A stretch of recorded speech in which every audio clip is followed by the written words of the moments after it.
Depuis le début de cette pandémie mondiale, les voyages vers l'international sont restreints, et beaucoup de conditions sont mises en place aux frontières algériennes. Depuis peu, la situation sanitaire se stabilise, ce qui laisse percevoir une possibilité d'ouverture totale des frontières du pays. Pour l'instant, aucune décision officielle n'a été communiquée quant à ce possible changement, mais les spécialistes voient ça d'un bon œil au vu des chiffres des cas Covid-19. En effet, le docteur Mohamed Beka Berkani a affirmé aux médias Visa Algérie qu'il n'y a aucun empêchement sanitaire en ce qui concerne la réouverture totale des frontières. D'après lui, la situation sanitaire plutôt stabilisée permettrait donc aux voyageurs de circuler plus librement et sans restrictions particulières. Grâce à un retour au programme de transport international dit normal.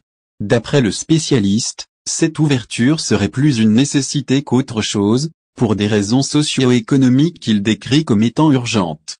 Néanmoins, cela ne sera possible qu'avec le respect de certaines mesures, comme la vaccination obligatoire, voire un test PCR pour les non-vaccinés.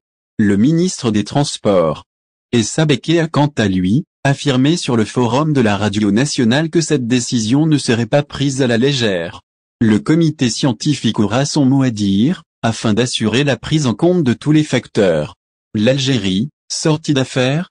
Les cas de contamination à la Covid-19 diminuent de plus en plus en Algérie. En effet, d'après le dernier bilan communiqué par le ministère de la Santé, le pays ne compte que 69 nouveaux cas ce mercredi 2 mars 2022 contre 74 cas enregistrés hier. Le total des cas contaminés est de 265 010 depuis le début de la pandémie, celui des décès de 6 840, et celui des patients guéris est passé à 175 513 cas.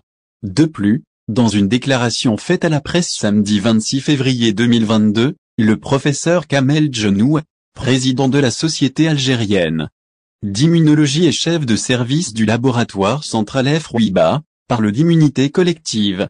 D'après lui, 90% de la population l'aurait acquis de par ce variant Omicron.